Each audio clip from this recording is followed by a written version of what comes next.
اعوذ باللہ من الشیطان الرجیم بسم اللہ الرحمن الرحیم الحمدللہ رب العالمین وصلی اللہ علی محمد وآلہ الطیبین الطاہرین المعصومین ولعنت الدائم علی اعدائہم اجمعین من الآن الی قیام یوم الدین۔ ہماری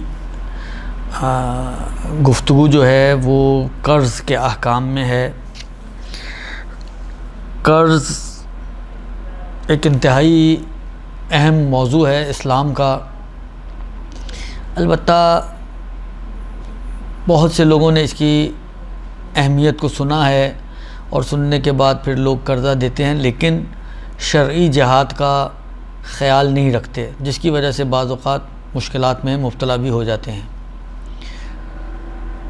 اور وہ جو ہم نے اپنی طرف سے قرض دیا ہوتا ہے وہ قرض بن بھی نہیں رہا ہوتا بعض اوقات، یعنی وہ معاملہ ایک قرض جو ہے وہ باطل ہو جاتا ہے۔ جب معاملہ ایک قرض اگر شرعی شرائط کے مطابق نہیں ہے، باطل ہو گیا، تو وہ قرض بنا بھی نہیں، شرعی قرض نہیں بنا۔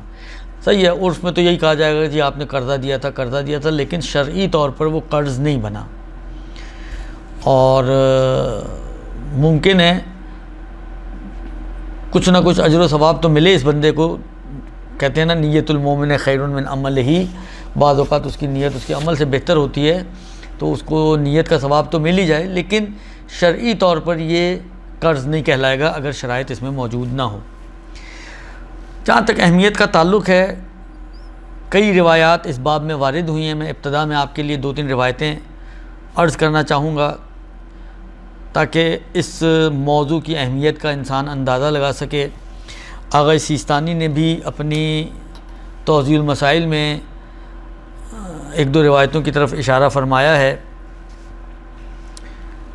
پہلی روایت رسول خدا صلی اللہ علیہ وآلہ وسلم کی روایت ہے، جس میں پیغمبر فرماتے ہیں کہ من اقرض مؤمنا قرضا ينظر به میسورہ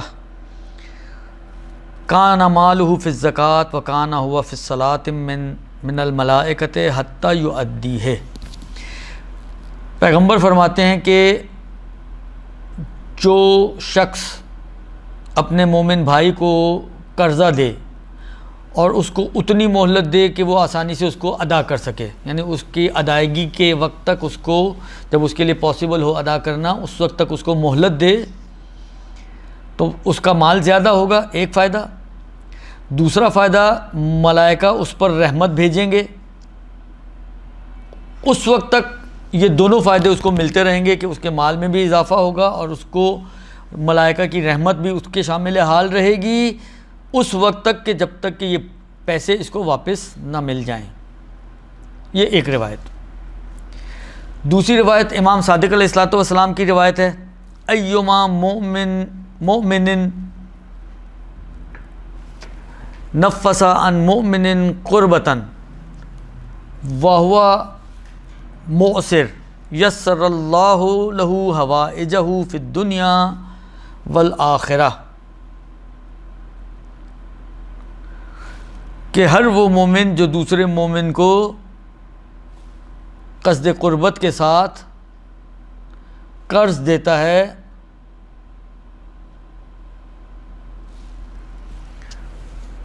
ہر وہ مومن جو دوسرے مومن کو کسی پریشانی سے بچاتا ہے جبکہ وہ تنگ دست تھا، ظاہراً یہ وہی قرضے کے ذریعے سے اس کی مدد کر رہا ہے، کہ جو مومن بھی نفس عن مؤمن قربتاً، یہ قاف نقطے والا نہیں ہے، قاف کینچی والا، یہ دوسرا والا ہے، ڈنڈی والا قاف ہے، قربتاً یعنی پریشانی، مشکل، کہ جو کسی مومن بھائی سے اس کی مشکل کو دور کرتا ہے، وہ مؤسر، در حالت یہ کہ وہ تنگ دست ہو، تو یسر اللہ لہ حوائجہ فی الدنیا والآخرہ، تو پروردگار عالم اس کی دنیا اور آخرت کی حاجتوں کو آسان کر دے گا اس کے لیے، یعنی اس کی حاجت روائی ہوگی دنیا میں بھی اور آخرت میں بھی۔ یہ 2 روایتیں۔ تیسری روایت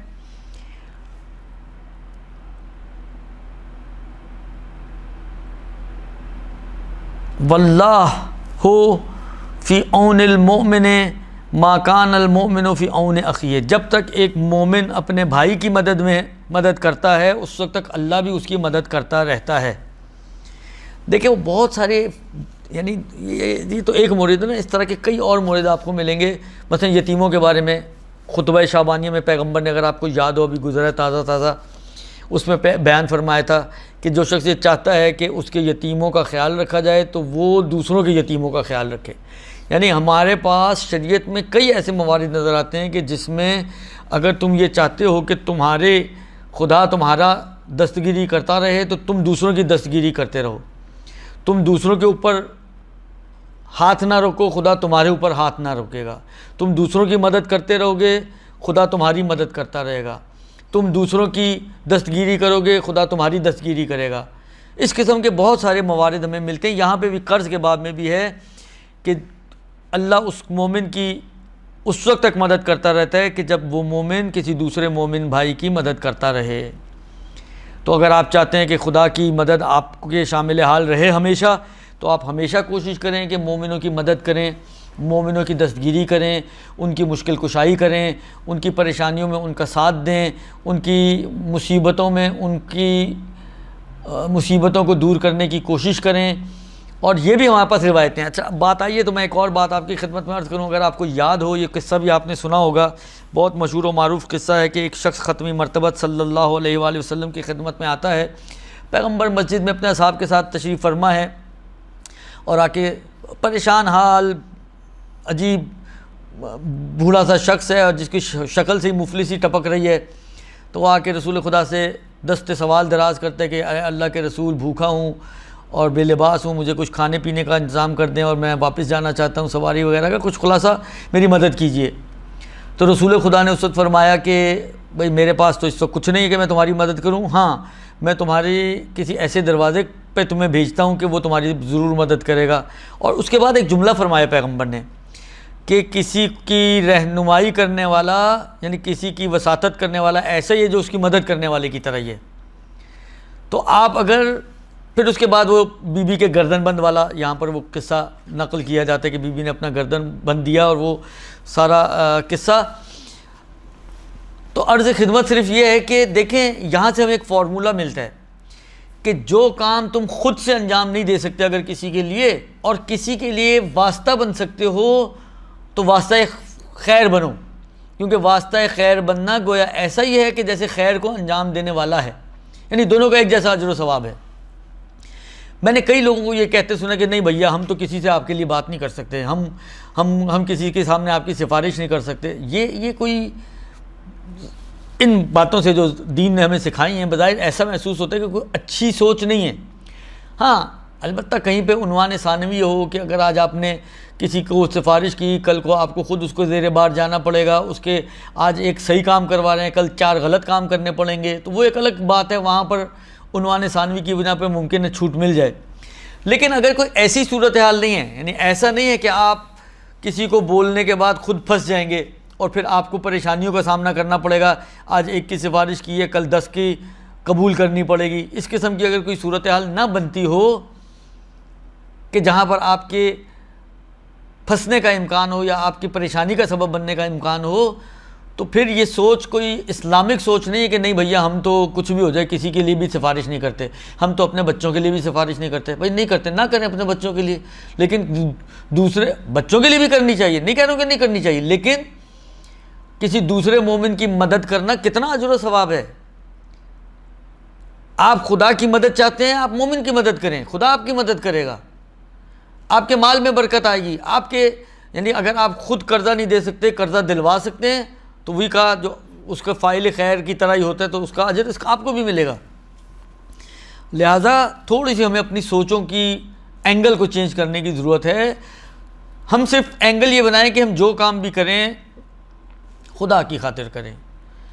جب کام خدا کی خاطر ہوگا تو سورہ دہر کے بقول لا نرید منکم جزاء ولا شکورا، جس کے لیے آپ نے فیور کیا ہے آپ کو اس سے نہ کسی جزا کا توقع ہونی چاہیے اور نہ شکریہ کی توقع ہونی چاہیے، اس لیے کہ آپ نے معاملہ اس کے ساتھ نہیں انجام دیا. آپ کا معاملہ اس شخص کے ساتھ نہیں ہے جو قرضہ لینے آیا تھا مثلا، اور آپ خود نہیں دے رہے، دلوا رہے ہیں اس کو کہیں سے. تو آپ کا معاملہ اس شخص کے ساتھ نہیں ہے، یا حتیٰ خود بھی دے رہے ہیں تب بھی ظاہری طور پر ایک عقد قرض کے عنوان سے تو آپ کا معاملہ اسی سے ہو رہا ہے، لیکن واقعی اعتبار سے کیونکہ آپ خدا کی خاطر یہ دے رہے ہیں تو اصل میں آپ کا معاملہ خدا سے ہو رہا ہے، لہذا آپ کو اس شخص سے کہ جس کو آپ قرضہ دے رہے ہیں لا نرید منکم جزاء ولا شکورا، آپ کو نہ یہ توقع ہونی چاہیے کہ وہ آپ کو شکریہ ادا کرے، اور نہ ہی آپ کو یہ توقع ہونی چاہیے کہ وہ آپ کے کوئی جزا عطا کرے، کوئی آپ کے لیے تحفہ لے کر آئے، کوئی آپ کے لیے مثلا کوئی آپ کو فیور دے۔ ہم لوگ بعض اوقات یہ کام کرتے ہیں، اس کا مطلب ہے کہ ہمارے نفسوں کے اندر خدا پورا نہیں ہے، ہم دنیا اور خدا ساتھ لے کے چلنا چاہتے ہیں۔ ہم کسی کی ہیلپ کرتے ہیں، آج ہیلپ اس لیے کر رہے ہیں، دل میں اور ذہن میں یہ ہوتا ہے کہ کل کو مجھے ضرورت پڑے گی تو شاید یہ میری مدد کر دے گا بندہ۔ پھر جب آپ کال کرتے ہیں اس کو اپنی مدد کے لیے اور وہ کال نہیں اٹھاتا تو جھنجھلا کے کیا کہتے ہیں، دیکھو ہم نے تو اس کے کہنے پہ فوراً اس کا کام کر دیا، لیکن آج دیکھو مجھے ضرورت پڑی ہے تو وہ کال ہی نہیں اٹھا رہا۔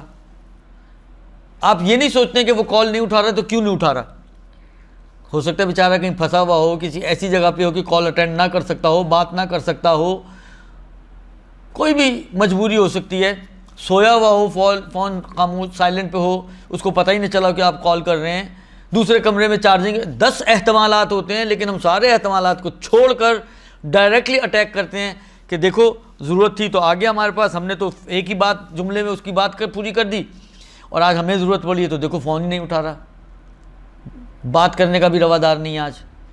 تو یہ بدگمانیاں اپنے دلوں میں اور دماغوں میں وجود میں نہ لائیں۔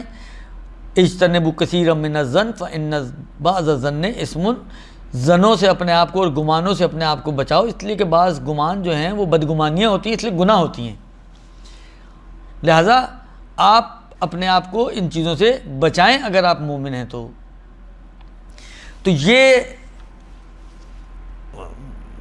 تیسری روایت۔ ایک اور روایت جو عرض کروں آپ کی خدمت میں، یہ بھی امام صادق علیہ الصلوۃ والسلام سے فرماتے ہیں، ما من مؤمن اقرض مؤمنا یلتمس به وجه الله الا حسب الله له اجره بحساب الصدقه حتى يرجع ماله الیہ۔ یہ روایت جو چوتھی روایت میں آپ کی خدمت میں عرض کر رہا ہوں، یہ بھی توضیح المسائل میں موجود ہے، ابتدا میں باب قرض کے ابتدا میں فرماتے ہیں کہ امام صادق فرماتے ہیں کہ ہر مومن جو کسی دوسرے مومن کو خدا کی خاطر قرض دیتا ہے تو خدا اس کے صدقے کا اجر عطا کرتا ہے، اور اس وقت تک اس کے لیے یہ صدقہ لکھا جاتا ہے جب تک کہ مال اس کو واپس نہ مل جائے، تو مال واپس ملنے تک اس کو صدقے کا اجر و ثواب ملتا رہتا ہے۔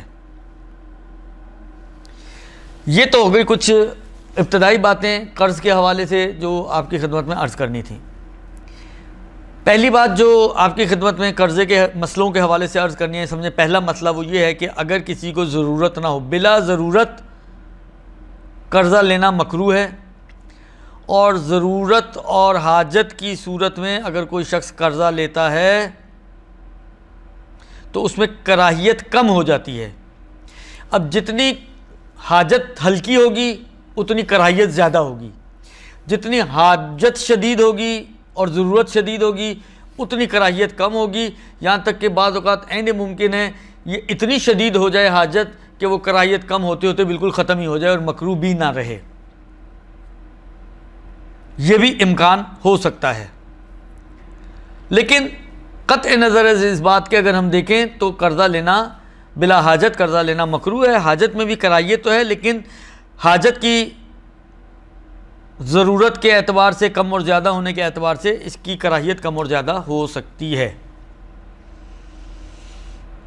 پھر فرماتے ہیں کہ جس شخص کے پاس قرضے کی ادائیگی کا کوئی راستہ نہ ہو اور مال حاصل کرنے کے لیے کوئی راہ بھی نظر نہ آتی ہو، دیکھیں بعض اوقات ہوتا ہے، میں فرض کریں میری 15 سے 20 ہزار تنخواہ ہے، ویسے ہی بڑی جس کو کہیں کھینچ تان کے میں اس تنخواہ میں اپنی زندگی گزارتا ہوں۔ وہ کہتے ہیں نا کہ چادر ایسی ہے کہ سر ڈھانپو تو پیر ننگے ہوتے ہیں، پیر ڈھانپو تو سر ننگا ہوتا ہے، وہ اس قسم کا خرچوں میں میرا حال ہو، اور کوئی دوسرے راستے بھی میرے پاس موجود نہیں ہیں کہ جس کو کہیں کہ کہیں سے پیسے آ سکتے ہوں یا مل سکتے ہوں، تو ایسی صورت میں میں ادا کروں گا۔ فرض کریں میں نے بچے کی شادی کے لیے 5 لاکھ روپے، 3 لاکھ روپے، 2 لاکھ روپے قرضہ لے لیا، دوں گا کہاں سے؟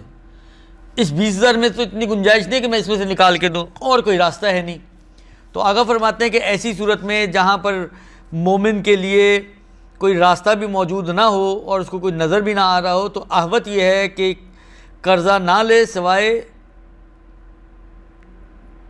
ایسی ضرورت یعنی بہت ہی زیادہ ضرورت ہو تو پھر لے سکتا ہے، یا یہ کہ قرض دینے والے کو پتہ ہے کہ اس کے پاس کوئی راستہ نہیں ہے پھر بھی وہ خود سے قرض دے تو پھر وہ لے سکتا ہے، چاہے بلا ضرورت ہی لے۔ البتہ وہ بلا ضرورت اپنی جگہ کراہیت رہے گی، لیکن پھر اگر وہ لیتا ہے تو پھر اس میں کوئی مشکل نہیں ہے۔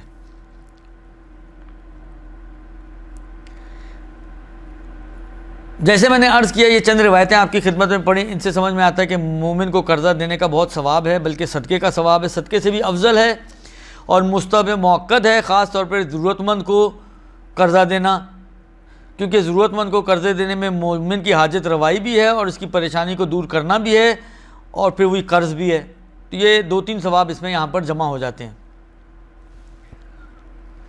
اچھا، یہ ایک مسئلہ۔ دوسرا مسئلہ یہ ہے کہ قرض، دیکھیں فقہی، اب ایک چھوٹا سا پہلے تمہید عرض کروں، فقہ میں ابتدائی طور پر ہم تقسیم کرتے ہیں کہ فقہ میں 2 طرح کی چیزیں ہیں، کچھ ہیں عبادات اور کچھ ہیں معاملات۔ فقہ میں کچھ عبادات ہیں، یعنی یوں سمجھیں کہ احکام فقہ یا عبادات ہیں یا معاملات کے احکام ہیں، عبادات سے متعلق ہیں یا معاملات سے متعلق ہیں۔ عبادات یعنی وہ حصہ احکام کا یا شریعت کا، دین کا، کہ جس میں قصد قربت ضروری ہے اور بغیر قصد قربت کے اس کو اگر آپ انجام دیں تو وہ عمل آپ کا باطل ہے اور قابل قبول نہیں ہے، جیسے نماز، روزہ، حج وغیرہ، یہ ہیں عبادات۔ اس کے مقابل میں ہے معاملات۔ معاملات یعنی ڈیلنگز، ڈیلنگز ایک تقسیم کے اعتبار سے اس کو بھی 2 میں تقسیم، معاملات کو۔ معاملات کبھی ایسے ہیں کہ جس میں 2 طرف چاہیے ہمیں، ایک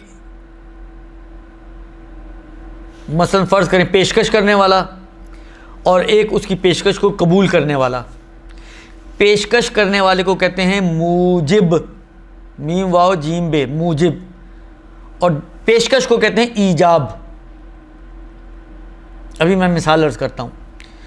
اور پیشکش کو قبول کرنے والے کو کہتے ہیں قابل، 2 نقطوں والی قاف الف بے لام، قابل یعنی قبول کرنے والا۔ کس کو قبول کرنے والا؟ اسی پیشکش کو قبول کرنے والا۔ مثلا مجھے اپنا یہ چشمہ بیچنا ہے، میں نے کسی کو کہا بھائی صاحب یہ آپ چشمہ خریدیں گے؟ یہ جو میں اس کو پیشکش کر رہا ہوں چشمہ خریدنے کی، تو میں کہلاتا ہوں موجب، اور اس پیشکش کو کہتے ہیں ایجاب، کہ میں تمہیں یہ چشمہ بیچتا ہوں، یہ ہے ایجاب۔ وہ کہتا ہے میں تم سے یہ چشمہ خریدتا ہوں، یہ ہے قبول۔ تو میں ہو گیا ایجاب کرنے والا، بیچنے والا عام طور پہ موجب ہوتا ہے، ایجاب کرنے والا ہوتا ہے۔ وہ یہ اس کو کہتا ہے کہ بھئی میں یہ کام تمہارے ساتھ کرتا ہوں، مثلا بیچتا ہوں تمہیں یہ، وہ کہتا ہے میں خریدتا ہوں، تو وہ ہو گیا قبول کرنے والا، قابل۔ مثلا نکاح، لڑکی یہاں پر مرد کو پیشکش کرتی ہے کہ بھئی میں تم سے نکاح کرنا چاہتی ہوں، تو وہ کہتی ہے انکحت نفسی بکا، میں اپنے آپ کو تمہارے نکاح میں دیتی ہوں۔ پیشکش کون کر رہا ہے؟ لڑکی۔ تو لڑکی کہلاتی ہے ایجاب کرنے والی، موجبہ، کیونکہ مؤنث ہے اس لیے تے آخر میں آ جاتی ہے، موجبہ، ایجاب کرنے والی۔ اور مرد فرض کریں وہ قبول کرنے والا ہوتا ہے، وہ کہتے ہیں قبل تو، یعنی میں تمہارے اس آفر کو قبول کرتا ہوں۔ بس ایجاب یعنی آفر، پیشکش، اور قبول اس کو قبول کرنا۔ تو بعض معاملات ایسے ہیں جس میں 2 طرف ہوتے ہیں، ایک آفر کرنے والا، ایک پیشکش کرنے والا، ایک اس کو قبول کرنا۔ بعض ایسے ہیں جس میں صرف آفر ہے، قبول کرنے کی ضرورت نہیں، وہ آٹومیٹکلی ہو جاتا ہے۔ اس قسم کے معاملات کو ٹیکنیکلی کہتے ہیں ایقاعات۔ الف یہ دو نقطوں والی قاف الف قا عین الف اور تے ایقاعات، فقہی طور پر ان کو کہتے ہیں ایقاعات۔ بس ہمارے پاس تین قسمیں ہو گئیں، عبادات جن میں قصد قربت کی ضرورت ہے، معاملات جس میں دو طرف ہونے چاہیے، اور ایقاعات جو ایک طرف سے بھی وجود میں آ جاتا ہے۔ مثلا کیا؟ مثلا طلاق کرنے میں مرد صرف کہتا ہے، اس میں ایجاب کافی ہے، قبول کی ضرورت نہیں ہوتی۔ مرد کہتا ہے طلقتو کا یا طلقتو زوجتی ہند، میں اپنی زوجہ ہند کو طلاق دیتا ہوں۔ اب اس میں قبول کرنے کی ضرورت نہیں ہے کسی کے بھی، جیسے ہی اس نے کہا میں اس کو طلاق دیتا ہوں، عورت قبول کرے یا نہ کرے طلاق ہو گئی، اگر باقی شرائط بھی موجود ہیں تو۔ یا غلام آزاد کرنا، جیسے ہی میں نے کہا اعتقتک، اے غلام میں نے تجھے آزاد کیا، اب اس نے قبول کیا یا نہیں کیا، میرے کہتے ہی وہ آزاد ہو گیا، اس میں قبول کرنے کی شرط نہیں ہوتی، اس کو کہتے ہیں ایقاعات۔ بس تین چیزیں ہو گئیں، عبادات و معاملات و ایقاعات۔ اس معاملات کو جس میں دو طرف کی ضرورت ہوتی ہے اس کو عقد بھی کہتے ہیں ہم۔ عقد کہتے ہیں گرہ باندھنا، عقد النکاح، عقد القرض، عقد البیع، ان کو عقد سے بھی تعبیر کیا جاتا ہے۔ گرہ ہمیشہ دو چیزوں میں باندھی جاتی ہے نا، گرہ کبھی بھی ایک چیز میں نہیں بنتی، ایک چیز کے بھی اگر دونوں سرے ملائیں گے تو گرہ بندے گی تو وہ بھی دو ہی ہو گئیں۔ تو کیونکہ اس میں دو طرف ہوتے ہیں، دو طرفوں کو آپس میں باندھا جا رہا ہوتا ہے اس معاملے کے ذریعے سے، تو کیونکہ دو میں بندھن ہوتا ہے ایک قسم کا، لہذا اس کو ہم عقد سے بھی تعبیر کرتے ہیں۔ عقد النکاح جیسے عقد نکاح، یہ تو اردو میں بھی استعمال ہوتا ہے، اس میں شوہر اور بیوی کو آپس میں باندھا جا رہا ہوتا ہے، لہذا یہ عقد نکاح عقد کہلاتا ہے۔ قرض بھی عقد ہے۔ عقد ہے کا مطلب ہوا کیا ہو گیا؟ عقد ہے کا مطلب یہ ہو گیا کہ قرض میں بھی دو طرف ہونے چاہیے، ایک قرض دینے والا، ایک قرض لینے والا، درست؟ البتہ جس طرح نکاح میں ایک خاص صیغہ ہوتا ہے، طلاق میں ایک خاص صیغہ ہوتا ہے، اب سوال یہ ہے کہ آیا قرض میں بھی کسی صیغے کی ضرورت ہے؟ بے حیث کہ اگر صیغہ ہوگا تو قرض ہوگا، صیغہ نہیں ہوگا تو قرض نہیں ہوگا، آیا ایسا کچھ ہے؟ فرماتے ہیں کہ جی نہیں، قرض میں صیغہ شرط نہیں ہے، کوئی پرٹیکولر صیغہ، نتیجتاً کوئی بھی ایسے الفاظ جو اس مطلب کو ادا کر دیں کہ میں قرض دینا چاہ رہا ہوں اور آپ قرض لے رہے ہیں، میں دے رہا ہوں آپ لے رہے ہیں۔ مثلا میں اردو میں کہتا ہوں بھائی میں آپ کو یہ قرضہ دیتا ہوں، اس نے اردو میں ہی کہا کہ جی میں ٹھیک ہے میں لے لیتا ہوں یا میں قبول کرتا ہوں، کافی ہے۔ اس میں کسی پرٹیکولر جملے کے ذریعے صیغہ جاری کرنا شرط نہیں ہے، صرف اس مفہوم کو قرض دینا ہے ایک نے اور ایک نے لینا ہے، یہ مفہوم کسی بھی زبان میں کسی بھی الفاظ کے ذریعے ادا ہو جائے کافی ہے، وہ عقد قرض وجود میں آ جائے گا۔ بس یہیں سے سمجھ میں آتا ہے کہ آپ کسی کو خاموشی سے قرضہ نہیں دے سکتے، آپ کی نیت ہے قرضہ دینے کی، جس طرح مثلا فطرے کے باب میں آتا ہے کہ اگر آپ نے رمضان سے پہلے کسی کو فطرہ دینا چاہتے تو آپ اس کو قرضے کی نیت سے دیں۔ آپ نے قرضے کی نیت سے دیا ہے، اس نے قرضہ، اس کو پتہ ہی نہیں کہ آپ قرضہ دے رہے ہیں، اس نے ایسے لے کے جیب میں رکھ لیا، یہ قرضہ نہیں بنے گا۔ یا کسی اور مورد میں اگر آپ چاہیں کسی کو قرضہ دینے کے اعتبار سے، مطلب فرض کریں آپ نے کسی کو صدقہ دینا ہے شبائے قدر میں، دن میں آپ کسی کو، کیونکہ صدقہ تو رات میں دینا تھا آپ کو، تو آپ دن میں اس کو دیتے ہیں قرضے کے طور پر، لیکن اس کو پتہ ہونا چاہیے کہ آپ اس کو قرضہ دے رہے ہیں۔ ہاں آپ میکسیمم یہ بتا سکتے ہیں کہ ابھی تم قرضے کے طور پہ رکھ لو، بعد میں خود ہی ایڈجسٹ کر لوں گا، تمہیں ٹینشن لینے کی ضرورت نہیں ہے واپسی کی، تو بھی ٹھیک ہو جائے گا۔ بس سامنے والا، یعنی آپ قرضہ دینے کی نیت سے پیسہ دیں اور سامنے والا بھی قرضے ہی کی نیت سے آپ سے پیسہ لے تو قرضہ وجود میں آئے گا، یہ دوسرا مسئلہ۔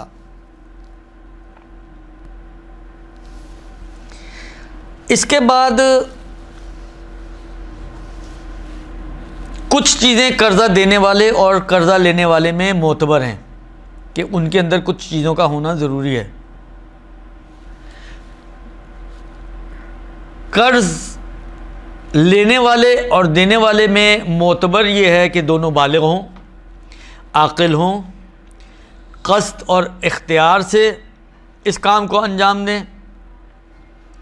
4 رشید ہوں یعنی سفیہ نہ ہوں، اور قرض دینے والا مجبور نہ ہو، مہجور نہ ہو. مہجور نہ، 2 چیزیں یہاں پر میں آپ کی خدمت میں عرض کروں کہ جن کی وضاحت کی ضرورت ہے. ایک یہ کہ رشید ہو یعنی سفیہ نہ ہو، اور دوسرا یہ کہ مہجور نہ ہو. ان سے کیا مراد ہے؟ دیکھیں، کچھ لوگ معاشرے میں ایسے ہوتے ہیں کہ جن کا مینٹل گروتھ جو ہے وہ تھوڑا سلو ہوتا ہے. عمر میں آپ کو ممکن ہے لگے کہ 25 سال کا جوان آدمی ہے، جوان لڑکا ہے مثلا، لیکن عقل اور فہم و فراست کے اعتبار سے 4-5 سال کے بچے سے زیادہ نہیں ہے. ریٹارڈڈ بالکل بھی نہیں ہے کہ کچھ سمجھ میں نہ آئے، یا پاگل بھی نہیں ہے، لیکن تھوڑی سپیڈ اس کی سلو ہے. بے حیث کہ اس کو بیوقوف بنانا بہت آسان ہے. 50 روپے کی چیز آپ اس سے 500 میں بیچ دیں، اور 500 کی چیز آپ اس سے 50 روپے میں خرید لیں. دائیں ہاتھ کا کام ہے، آسانی سے آپ اس کو بیوقوف بنا سکتے ہیں. ان کو کہتے ہیں سفیہ. اس کے مقابل میں جو ایسے نہ ہوں ان کو کہتے ہیں رشید یعنی سمجھدار، جن کی سمجھ نارمل ہو، وہ باتوں کو سمجھتے ہوں. تو یہ بھی شرط ہے کہ جس سے قرض لینے اور دینے والے رشید ہوں یعنی سفیہ نہ ہوں. یہ ایک. دوسری بات جو کہا کہ سمجھانے کی ضرورت ہے وہ ہے کہ مہجور نہ ہوں. حجر شریعت میں ایک عنوان ہے، حجر، اور یہ ایسے افراد پر بعض اوقات شریعت کی طرف سے پابندی لگائی جاتی ہے کہ وہ اپنے اموال میں تصرف نہیں کر سکتے، جس کو یوں سمجھ لیں کہ ممنوع التصرف افراد، یعنی وہ افراد کہ جن کو اپنے مال میں کو استعمال کرنے کی شریعت نے پابندی لگا دی ہے، وہ اجازت نہیں ہوتی شرعاً، وہ استعمال نہیں کر سکتے. جیسے کنگال آدمی، وہ آدمی جو کنگال ہو گیا ہے، قرضے بہت زیادہ ہیں اس کے اوپر اور دینے کے لیے اس کے پاس کچھ نہیں ہے.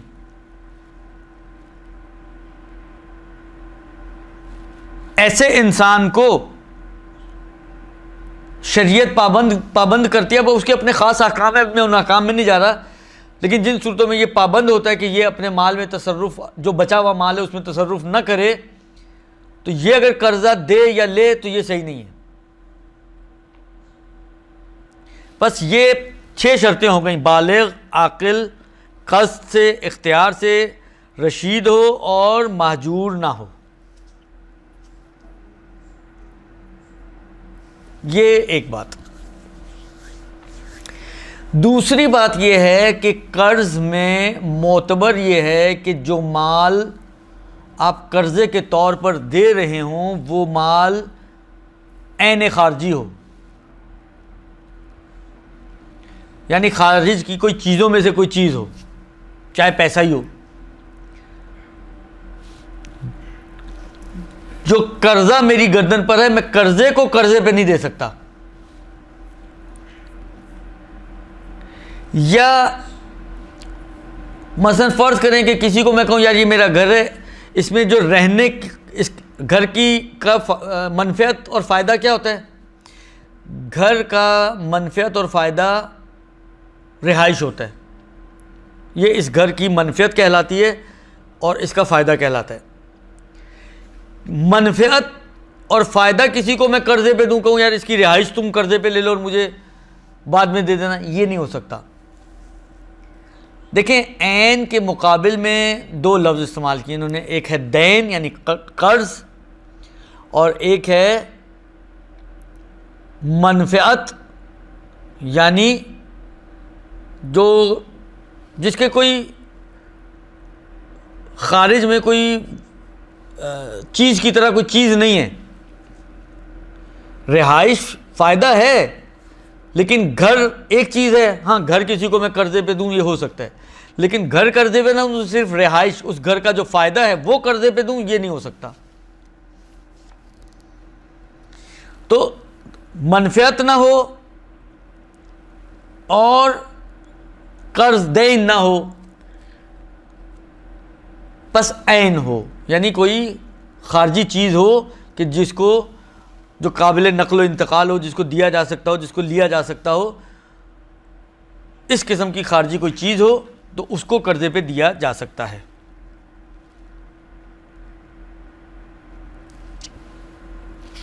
اسی طریقے سے کسی مبہم چیز کو آپ قرضے پہ دیں، کسی کو کوئی آپ کو ایک کتاب چاہیے، آپ کہتے ہیں چلے میں اپنی کوئی ایک کتاب آپ کو قرضے پہ دیتا ہوں، اب وہ ایک کتاب کون سی ہے یہ طے نہیں ہے،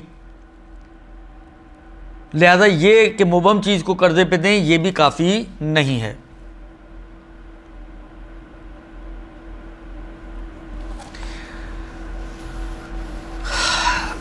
اس کے علاوہ شرط یہ ہے کہ جس مال کو بھی قرضے پہ لیا یا دیا جا رہا ہو، شرعی طور پہ وہ مال ایسا ہو کہ جس کو شرعی طور پر آپ مالک بن سکتے ہوں، شرعی طور پر آپ اس چیز کے مالک بن سکتے ہوں، کیونکہ بعض چیزیں ایسی ہیں کہ عرف تو شاید مان لے کہ آپ اس کے مالک ہیں، لیکن شریعت کہتی ہے کہ میں اس ملکیت کو نہیں مانتی۔ مثلا کیا؟ مثلا شراب، عرف میں شراب کے اوپر معاملہ ہوتا ہے، عرف آپ کو مالک سمجھتا ہے، لیکن شریعت کہتی ہے کہ شراب کے اوپر میں آپ کی ملکیت کو قبول نہیں کرتی، لہذا آپ شریعت کی نگاہ میں اس شراب کو جو آپ خرید کر لائے ہیں آپ اس شراب کے مالک نہیں بنیں گے، لہذا قرضے کے طور پر شراب کی بوتل آپ نہیں دے سکتے کسی کو، کیونکہ ضروری ہے کہ قرضے میں ایسی چیز دی جائے جس کے اوپر شرعی طور پر آپ کی ملکیت آ سکتی ہو اور آپ جس چیز کے مالک بن سکتے ہوں، اور شراب ہے، کتا ہے، خنزیر ہے، ان چیزوں کے کیونکہ انسان مالک نہیں بن سکتا، لہذا ان کو قرضے کے طور پہ بھی نہیں دیا جا سکتا۔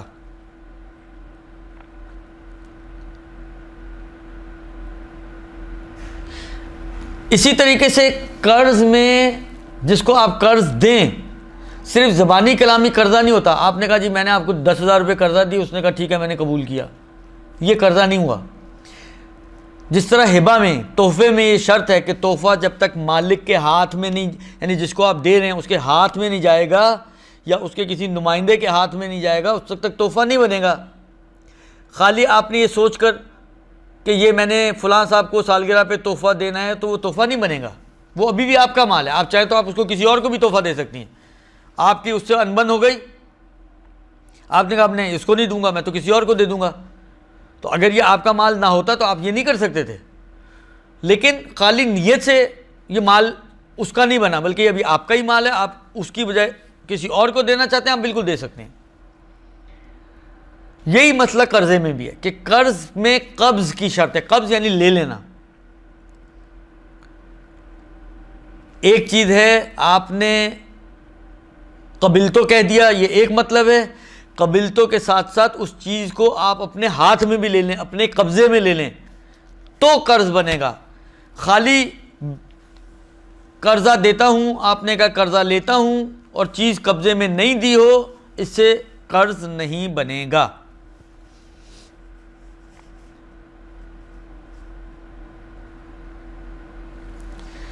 اچھا،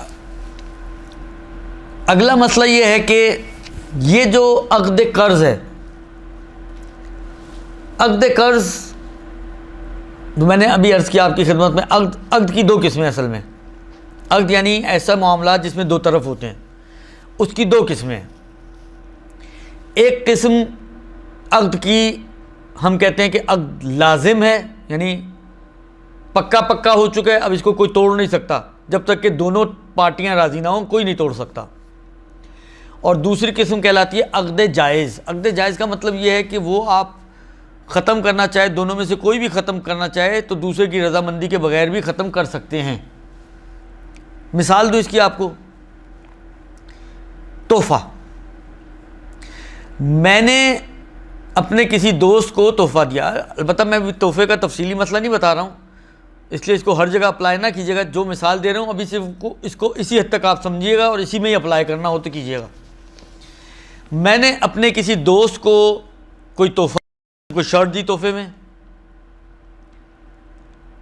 شرعی تحفہ، یعنی اس کو میں نے کہا بھائی یہ تمہارے لیے تحفہ، اس نے لے لی وہ شرٹ میرے سے، میں اپنے گھر آ گیا، وہ اپنے گھر چلا گیا۔ اب سوال یہ ہے کہ آیا یہ شرٹ جو میں نے تحفے کے طور پہ اپنے کسی دوست کو مثلا حیدر کو دی ہے، آیا میں یہ تحفہ اس سے واپس لے سکتا ہوں یا واپس نہیں لے سکتا؟ وہاں پہ بھی یہ علماء یہ فرماتے ہیں کہ تحفہ ایک عقد جائز ہے، لہذا دوسرے کی رضامندی کے بغیر بھی دونوں پارٹیز اس کو ختم کر سکتی ہیں۔ لہذا گھر جا کے میرا موڈ خراب ہو گیا کسی وجہ سے، میں نے کہا میں جا کے اس سے شرٹ واپس لے آتا ہوں۔ البتہ اس میں شرط یہ ہے کہ اس نے ابھی اس کو استعمال نہ کیا ہو۔ میں گیا، ابھی وہ ویسے ہی پیک پڑی تھی، میں نے کہا بھائی میری شرٹ واپس کر دو۔ اچھا وہ منع بھی نہیں کر سکتا کہ بھائی تم نے تو مجھے دے دی ہے، وہ بھی نہیں منع کر سکتا، اس کے لیے ضروری ہے کہ وہ واپس کر دے، کیونکہ عقد جائز تھا، لہذا میں نے ختم کر دیا، ختم ہو گیا۔ یا گھر جا کے پتہ نہیں اس کے دماغ میں کوئی خناس آیا، اس نے کہا واپس آیا، آ کے کہا بھائی یہ اپنی شرٹ پکڑو، مجھے نہیں چاہیے، وہ آپ کی شرٹ واپس کر کے چلا گیا۔ اب آپ بھی منع نہیں کر سکتے، میں نے تو دے دیا، اب رکھو تم، نہیں، معاملہ ختم کر دیا اس نے، عقد ختم ہو گیا۔ اس عقد کو کہتے ہیں عقد جائز، جو دونوں کی رضامندی کا محتاج نہیں ہوتا، بلکہ کوئی ایک طرف بھی اس کو ختم کر سکتا ہے، جب چاہے ختم کر سکتا ہے، اپنی شرائط کے ساتھ البتہ۔ اب سوال یہ ہے کہ عقد قرض یہ لازم ہے یا جائز؟ تو فرماتے ہیں کہ عقد قرض لازم ہے۔ لازم ہے کا مطلب یہ کہ جب ایک دفعہ آپ نے کہا میں یہ قرضہ دیتا ہوں، اس نے کہا میں یہ قرضہ لیتا ہوں، وہ چیز بھی رد و بدل ہو گئی، آپ نے اس کو دے دی، پکڑا دی، اب یہ قرض کا معاملہ ہو گیا پکا۔ اب اگر آپ کو کسی وجہ سے اس کو ختم کرنا ہے تو آپ اکیلے اس کو ختم نہیں کر سکتے، ہاں دونوں آپس میں رضامند ہو جائیں، آپ نے اس کو اپنی مجبوری بتائی، اس کو بھی خیال آ گیا، رحم آ گیا، اس نے کہا چلو ٹھیک ہے ہم ختم کر دیتے ہیں، مسئلہ نہیں، آپ اپنے پیسے واپس لے جاؤ جو قرضے دیے تھے مجھے آپ نے، تو کوئی حرج نہیں ہے، پھر ہو سکتا ہے۔ لیکن فرض کریں کہ آپ نے اس کو دیا 2 مہینے کے لیے، 1 مہینے بعد آپ کو خود کو ضرورت پڑ گئی، وہ یہ کہہ سکتے کہ بھائی ابھی 1 مہینہ باقی ہے، میں 1 مہینے بعد آپ کو پیسے دوں گا، وہ گنہگار نہیں ہوگا، اور آپ بھی اس کو مجبور نہیں کر سکتے اور زور زبردستی کر کے اس سے آپ وہ پیسے نہیں نکال سکتے، ڈرا دھمکا کے آپ اس سے کہ میرے واپس کر دو، دھمکیاں دیں، ڈرائیں، دھمکائیں، یہ کام نہیں کر سکتے آپ۔ بس عقد قرض لازم عقد ہے، اور لازم ہونے کی وجہ سے اس میں جب تک دونوں پارٹیز رضامند نہ ہوں تو وقت سے پہلے اس کو ختم نہیں کیا جا سکتا۔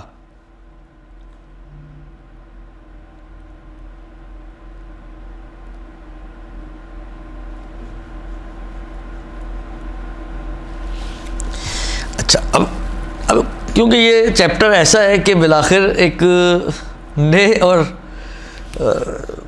کم سنے ہوئے مسائل ہیں، جس میں بار بار بعض ایسی الفاظ استعمال ہو رہے ہیں کہ مجبوراً مجھے ان کی بھی وضاحت میں جانا پڑتا ہے، جس کی وجہ سے بات تھوڑی لمبی ہو جاتی ہے۔ اب جو اگلا مسئلہ آ رہا ہے وہ پھر اسی حوالے سے ہے۔ دیکھیں شریعت میں جب چیزیں، ہم نے کہا نا کوئی چیز ہونی چاہیے، خارجی چیز جس کو آپ قرضہ دیں، جس میں ہم نے کہا کہ اگر خارجی چیز نہیں ہے بلکہ دین ہے یا منفعت ہے تو اس کو قرضے میں نہیں دے سکتے، بس خارجی چیز ہونا ضروری ہے۔ یہ خارجی چیز 2 طرح کی ہیں، خارجی چیزیں 2 طرح کی ہیں، ایک کو کہتے ہیں مثلی، ایک کو کہتے ہیں قیمی۔ قیمت سے نکلا ہے قیمی، یعنی اور مثل سے نکلا ہے مثلی۔ اب صرف آسان فہم سمجھانے کے لیے ممکن ہے بہت ہی دقیق تعبیر نہ ہو، مثلی اور قیمی کی تعبیرات مختلف طرح کی بیان ہوئی ہیں، بہت ہی ایکوریٹ اور بہت ہی دقیق ممکن ہے نہ ہو، لیکن آسان الفاظ میں سمجھانے کے لیے ہم یہ کہہ سکتے ہیں کہ مثلی ان چیزوں کو کہتے ہیں کہ ایک جیسی کئی چیزیں جس کی مارکیٹ میں اویلیبل ہوتی ہیں۔ مثلا یہ موبائل ہے، یہ جو بھی موبائل ہے، جو بھی سیٹ ہے، اس جیسے کئی سیٹ خارج میں موجود ہوں گے، دکانوں پہ آپ جائیں اس جیسے آپ کو 50 سیٹ مل جائیں گے۔ یہ گلاس ہے، اس جیسے گلاس کئی سیٹ آپ کو مارکیٹ میں مل جائیں گے. یہ مائک ہے, اس جیسے مائک کئی آپ کو مارکیٹ میں مل جائیں گے. یہ کتاب ہے خام, اگر وہ اس کے اوپر کچھ نوٹس وغیرہ نہ ڈالے گئے ہوں, ایسی کتاب مارکیٹ میں مثلا 1000 پرنٹ ہوئی ہوئی ہیں, 1000 کتابیں موجود ہیں. وہ جو ایک جیسی کئی چیزیں مارکیٹ میں مل جاتی ہوں ان کو کہتے ہیں مثلی. اور قیمی کہتے ہیں ان چیزوں کو کہ جو عام طور پر ایک جیسی مارکیٹ میں نہیں ہوتی. مثلا فرض کریں بکرا. اب آپ کے بکرے تو بہت سارے مارکیٹ میں, لیکن اسی مثلا فرض کریں یہ اگر بکرا ہو تو اسی کی کوالٹیز والا وزن, حجم, قد, کاٹ, عمر وہ سب ایک جیسے ہوں, ایسا دوسرا بہت ریئر ہوگا کہ کہیں مارکیٹ میں ملے, نارملی نہیں ہوتا.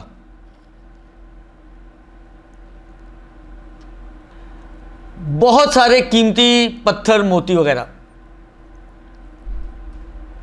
وہ عام طور پہ ایک جیسے, کیونکہ وہ فیکٹری سے تو نہیں بنے ہوئے ہوتے نا کہ ہم کہیں کہ ایک جیسے مارکیٹ میں موجود ہیں. چھوٹا بڑا کوالٹیز کے حساب سے پلس مائنسز یہ سب ملتے ہیں آپ کو. ان کو کہتے ہیں قیمی. بس دو طرح کی چیزیں ہو گئی, مثلی اور قیمی.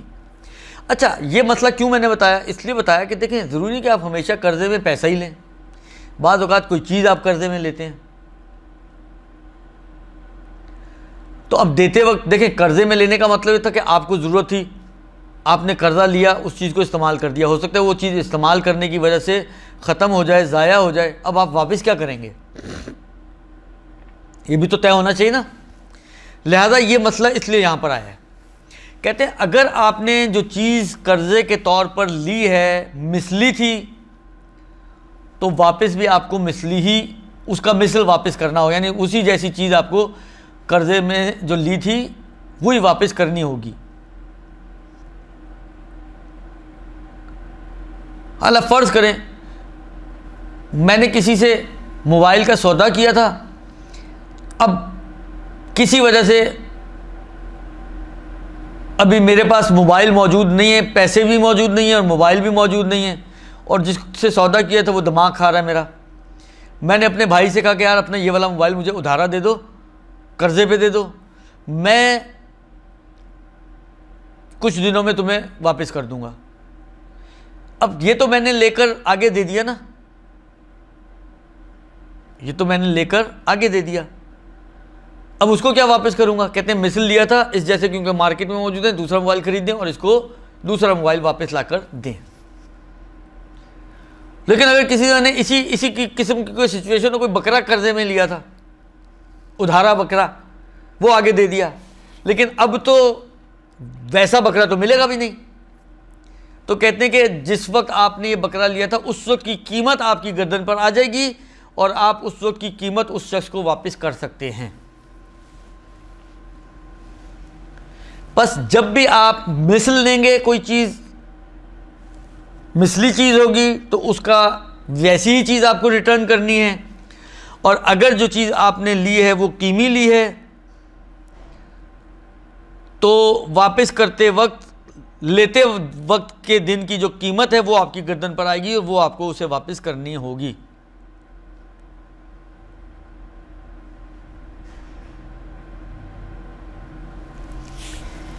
اچھا, اس کے بعد جو مسئلہ ہے وہ اہم مسئلہ ہے, اور ان موارد میں سے ہے کہ جو سود کے دو مورد بنتے ہیں. دیکھیں سود حرام ہے, اس کے دو مورد بنتے ہیں. ایک سود خرید و فروخت کے باب میں اس کے کچھ مسئلے آتے ہیں, اور ایک سود کے مسئلے قرض کے باب میں آتے ہیں. جب بھی انسان قرض دے تو کہتے ہیں کہ زیادتی کی شرط نہیں کر سکتا کہ لیتے وقت میں زیادہ لوں گا. شرط بھی دو طرح کی ہو سکتی ہے اور زیادتی بھی دو طرح کی ہو سکتی ہے. شرط دو طرح کی ہو سکتی ہے, ایک کہتے ہیں شرط صریح, یعنی بالکل آپ نے شرط لگائی ہے کہ بھائی یہ لو 1 لاکھ روپیہ, لیکن یاد رکھو جب واپس کرنے آؤ گے میں 1 لاکھ کے 1.25 لاکھ لوں گا. یہ ہے زیادتی کی شرط. یہ حرام ہے اس لیے کہ یہ سود ہے, شرط ہی باطل ہے کیونکہ سود ہے, اور یہ 25,000 اس کا زیادہ دینا حرام, میرا زیادہ لینا حرام, چاہے شرط ہی کیوں نہ کی ہو, پھر بھی میرے لیے لینا جائز نہیں ہے. یہ کہلاتی ہے شرط صریح. آپ نے بالکل واضح کلیئر کٹ اس کو بول دیا کہ بھائی میں لاکھ کے 1.25 واپس لوں گا. ایک مرتبہ یہ ہوتا ہے کہ پہلے آپ نے ایک قرارداد کی ہے کہ بھائی دیکھو میں تمہیں مفت میں تو نہیں دوں گا, کچھ مجھے لینے ہوں گے, لیکن جب آپ قرض کا عقد کر رہے ہوں, آپ کہہ رہے ہیں میں یہ قرض دیتا ہوں, وہ کہتا ہے میں یہ قرض لیتا ہوں, اس وقت آپ نے صراحت نہیں کی, لیکن جو پہلے بات چیت کی ہے یہ معاملہ اسی بات چیت کے اوپر آپ نے اسی کی بیس پر کیا یہ معاملہ. اس کو کہتے ہیں شرط ضمنی. صریح نہیں ہے, لیکن کیونکہ یہ معاملہ وہ پہلے قرارداد جو کی تھی زیادتی کی اسی کی بیس پر یہ معاملہ ہو رہا ہے, لہذا کہلاتی ہے شرط ضمنی. شرط چاہے صریح ہو زیادتی کی وہ بھی حرام اور جائز نہیں ہے, اور شرط چاہے ضمنی ہو وہ بھی حرام اور جائز نہیں ہے. لہذا صریحاً کا یہ 1.25 لوں گا یا شرط ضمنی کے تحت وہ واپسی میں اس سے 1.25 کا مطالبہ کرے, ان دونوں صورتوں میں یہ 25,000 اس کے لیے لینا حرام, اس کے لیے دینا حرام, کیونکہ یہ سود ہے اور جائز نہیں ہے. البتہ اگر شرط کر کے چاہے صریحاً چاہے ضمناً شرط کر کے کوئی دیتا ہے تو شرط باطل ہے, 25,000 لینا دینا حرام ہے. لیکن جو اصل قرض تھا, کیونکہ قرض کے اندر شرط کی تھی نا, یعنی آپ کا قرض اور شرط دو چیزیں تھیں, ایک تھا اصل قرض ₹1,00,000, ایک تھی 25,000 کی شرط, چاہے ضمنی چاہے صریح. کہتے ہیں یہ شرط تو باطل ہے, لیکن یہ جو اصل قرض تھا یہ قرض اپنی جگہ پر صحیح ہے. اس کا نتیجہ یہ نکلے گا کہ یہ جو قرضے کے طور پہ آپ کو ₹1,00,000 ملا ہے, آپ اس ₹1,00,000 کو استعمال کر سکتے ہیں. آپ اس ₹1,00,000 کے قرضہ لینے کی وجہ سے مالک ہیں, اس کو استعمال کر سکتے ہیں, اس کو آپ لین دین اس کے ساتھ سب کچھ کر سکتے ہیں. ہاں بس دیتے وقت آپ کے لیے 25,000 اضافی دینا حرام اور اس کے لیے 25,000 اضافی لینا حرام. یہ قرض کے اعتبار سے, شرط کے اعتبار سے.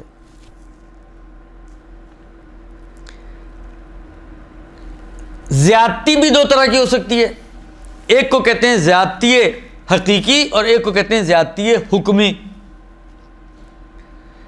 اب یہ ساری اصطلاحات وہ ہیں کہ میں اس لیے آپ کی خدمت میں عرض کر رہا ہوں کہ کہیں آپ کو یہ مسائل پڑھیں آپ اور اس میں یہ باتیں آپ سنیں یا پڑھیں تو آپ کے لیے ایک ذہن آپ کا آمادہ ہو, مسئلہ آپ کی سمجھ میں آسانی سے آ جائے. اور یہاں پہ بھی اس لیے پڑھ رہا ہوں کہ آپ یہاں سے بھی اس کو پڑھنے کے یعنی سننے کے بعد اب آپ توضیح المسائل کو کھولیے گا, دیکھیں آسانی سے کتنا آپ کی سمجھ میں آئے گا. زیادتی بھی دو طرح کی ہو سکتی ہے, ایک زیادتی حقیقی, مثلا لاکھ کے 1.25 حقیقتاً بڑھ کے مل رہا ہے, آپ اس کو کوئی چیز دے رہے ہیں, مثلا فرض کریں 10 کلو گندم قرضہ دے رہے ہیں, واپسی میں اس سے 15 کلو گندم لے رہے ہیں, تو 5 کلو حقیقتاً اضافہ ہو کے مل رہا ہے آپ کو. یا اس کو آپ یوں بھی کہہ سکتے ہیں کہ ایک زیادتی ایسی ہوتی ہے جو قابل حس ہوتی ہے, محسوس ہوتی ہے, لاکھ کے 25 نظر آ رہے ہیں آپ کو, 10 کلو کے 15 کلو 5 کلو اضافی نظر آ رہے ہیں آپ اس کو, یہ قابل حس ہے. ایک ایسا ہے کہ اضافہ آپ کا قابل حس نہیں ہے لیکن حکم اضافے کا یہ اس کے اوپر. مثلا کیا, مثلا فرض کریں کسی نے آپ سے قرضہ لیا ہے, آپ کو پتہ چلے اس نے کہا جی میں درزی ہوں, مجھے مشینیں وغیرہ لینی ہیں اور کچھ سامان لینے ہیں, مجھے ₹1,00,000 قرضہ دینے ہیں. آپ کو کچھ کپڑے سلوانے تھے, آپ نے کہا چلو فائدہ اٹھاتے ہیں. آپ نے کہا ٹھیک ہے میں ایک شرط پہ تمہیں ₹1,00,000 قرضہ دیتا ہوں, یہ ₹1,00,000 میں دیتا ہوں اس شرط پہ کہ میرے 6 جوڑے فرض کرو میرے تم فری میں سی کے دو گے. اب اس کو کیونکہ پیسے چاہیے تو اس نے کہا چلیں قبول ہے, ٹھیک ہے. لیکن یہ جو 6 جوڑے اس سے سلوا رہا ہے یہ کہلاتی ہے زیادتی حکمی. دیکھیں یہ تو 6 جوڑے خرید کے تو وہ اس کو نہیں دے رہا نا, اس لیے زیادتی حصی یا حقیقی تو نہیں ہے. لیکن یہ زیادتی کے حکم ہے کہ اس سے کچھ کام لے رہے جس کام کی ویلیو ہے, یعنی اس کا مطلب یہ کہ واپس لیتے وقت ₹1,00,000 پلس کچھ ایسا کام جو ویلیویبل کام ہے وہ اس سے واپس لے رہے ہیں، تو یہ بھی زیادتی کے حکم ہے، لہذا اس کو بھی حرام قرار دیا گیا ہے، وہ یہ شرط بھی نہیں کر سکتا۔ بس فرماتے ہیں کہ قرض میں زیادتی کی شرط نہیں کر سکتے، نہ صریح زیادتی کی نہ ضمنی زیادتی کی، کیونکہ یہ سود ہے اور یہ حرام ہے دونوں کی نسبت، سود لینے والا بھی اور سود دینے والا بھی دونوں کے لیے حرام ہے۔ لیکن قرض اپنی جگہ پر صحیح ہے، قرض کا پیسہ آپ مالک بن جائیں گے، صرف شرط باطل ہے، اصل قرض صحیح ہے۔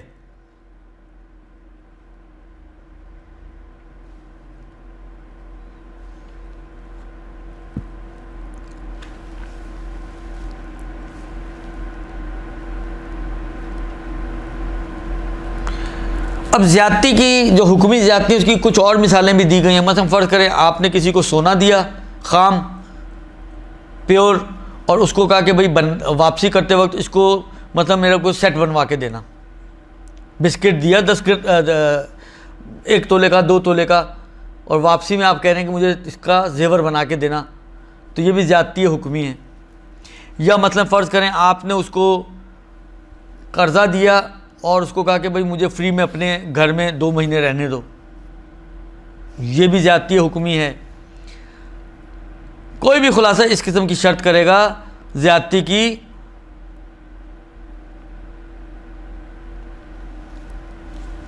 تو وہ باطل ہے، سود ہے اور حرام ہے۔ اچھا، شرط کرنے میں یہ ضروری نہیں کہ یہ اپنے نفع میں شرط کرے۔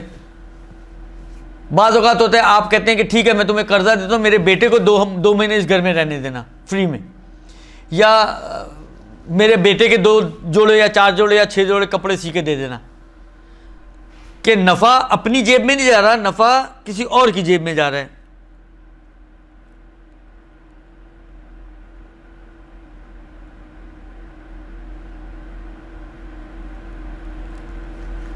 تو اس میں یہ بھی حرام اور باطل ہو جائے گا۔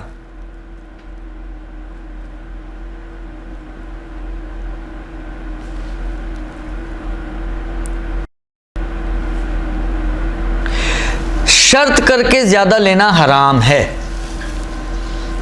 لیکن اگر آپ نے کوئی شرط نہیں کی تھی اور بغیر شرط کے ہی جب وہ واپس کرنے آئے تو تھوڑے سے زیادہ آپ کو پیسے دے رہے ہیں، مثلا 1,10,000 دے رہے ہیں، تو یہ زیادتی، کیونکہ شرط کر کے نہیں لے رہے آپ، وہ اپنی مرضی اور اپنی خوشی سے دے رہا ہے، لہذا یہ زیادہ لینے میں کوئی حرج نہیں ہے، اور نہ یہ گناہ ہے اور نہ یہ سود ہے اور نہ یہ حرام ہے۔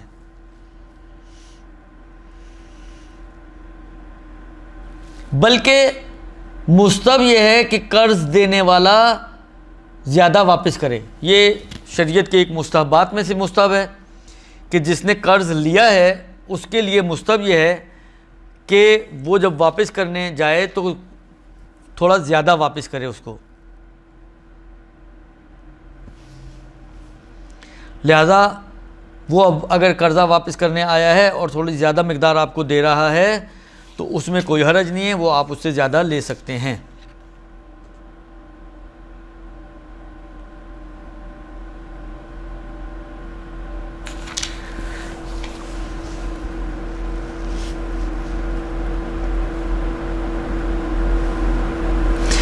اس کے بعد فرماتے ہیں کہ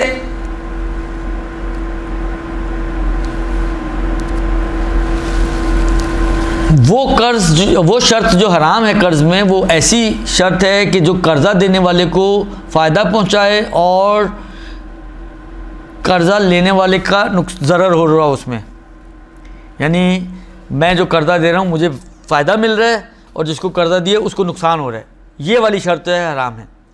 لیکن اگر شرط کرے جس کا فائدہ جو ہے وہ خود قرضہ لینے والے کو مل رہا ہو تو اس میں کوئی حرج نہیں ہے۔ مثلا فرض کریں 10 دینار دے رہا ہے لیکن کہتا ہے اس شرط پہ دوں گا کہ واپسی میں تو مجھے 9 دینار واپس کرنا، تو کہتے ہیں اس میں کوئی حرج نہیں ہے، یہ جو شرط ہے یہ اپنی جگہ پر صحیح ہے اور اس میں نہ سود لازم آتا ہے نہ گناہ لازم آتا ہے، کوئی بھی چیز اس میں لازم نہیں آئے گی۔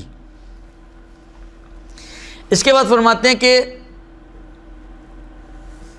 اگر قرضہ دینے والا اپنے قرضے کا مطالبہ کرے.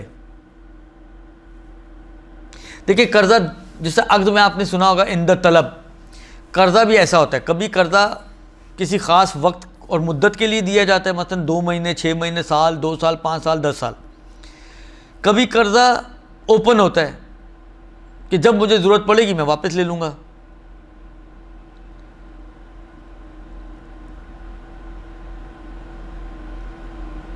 اگر تو عند طلب ہو قرض،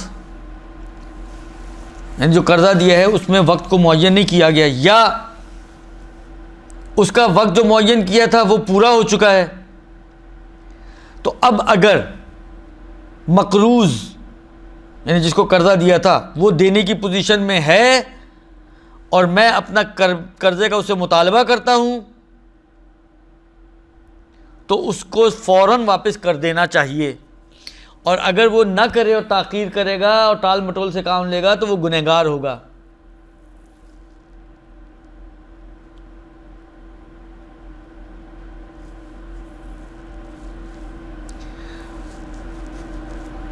اور اگر ابھی قرضے کا وقت نہیں آیا تو پھر وہ ڈیلے کر سکتا ہے، کہتا ہے جی ابھی مثلا 1 مہینہ باقی ہے، میں 1 مہینے بعد آپ کو دوں گا.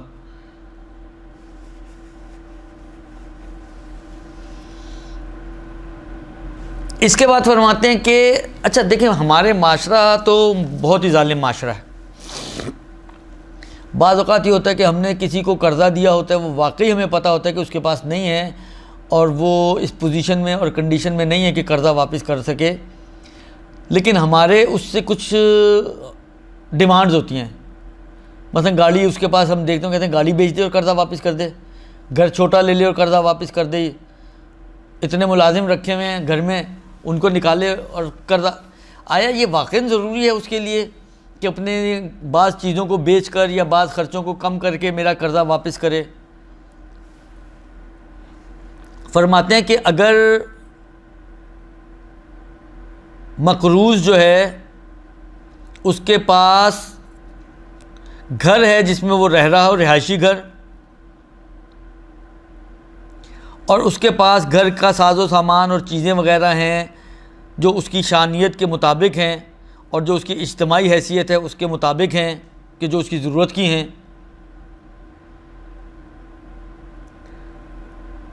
تو ایسی صورت میں اگر اس کے علاوہ اس کے پاس اور کچھ نہیں ہے تو ایسی صورت میں طلبکار یعنی جو جس نے قرضہ دیا ہے اس کو چاہیے کہ وہ ابھی مطالبہ نہ کرے، یعنی اس کو مطالبہ ہی نہیں کرنا چاہیے بلکہ اس کو صبر کرنا چاہیے تاکہ وہ اس قابل ہو سکے کہ آپ کے قرضے کو ادا کر سکے. دیکھیں شریعت تو یہ کہتی ہے، وہ حدیث اگر یاد ہو آپ کو جو شروع میں نے پڑھی تھی اس میں بھی یہی تھا، جو پہلی حدیث تھی پیغمبر کی، کہ اس کو اتنی مہلت دے کہ وہ آسانی سے دے سکے.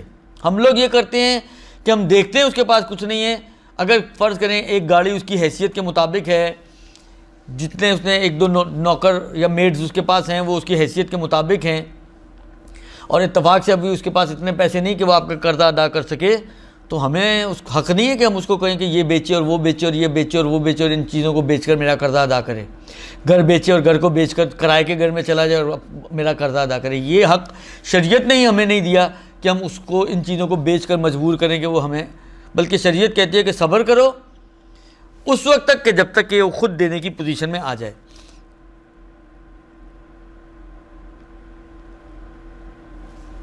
پھر فرماتے ہیں کہ اگر کوئی مقروض ہے اور اپنے قرضے ادا نہیں کر سکتا لیکن اس کے پاس کوئی ایسا راستہ ہے، مثلا کما سکتا ہے، تو اس کو چاہیے کہ وہ کمائے اور اپنے قرضوں کو ادا کرے. منتہا یہ ہے کہ کام وام ایسا ہونا چاہیے کہ جو اس کی حیثیت اور شانیت کے مطابق ہو، تو اس کو چاہیے کہ وہ قرضہ اتارنے کی خاطر کمائے اور اس کے قرضے کو اتارے.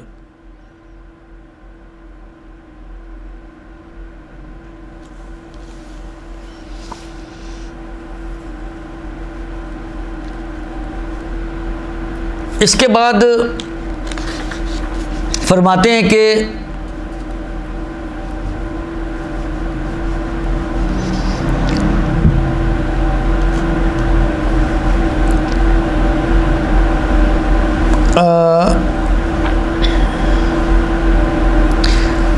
اور مثلا انہوں نے مثالیں دی ہیں وہی سود والے کے اندر جاتی ہیں۔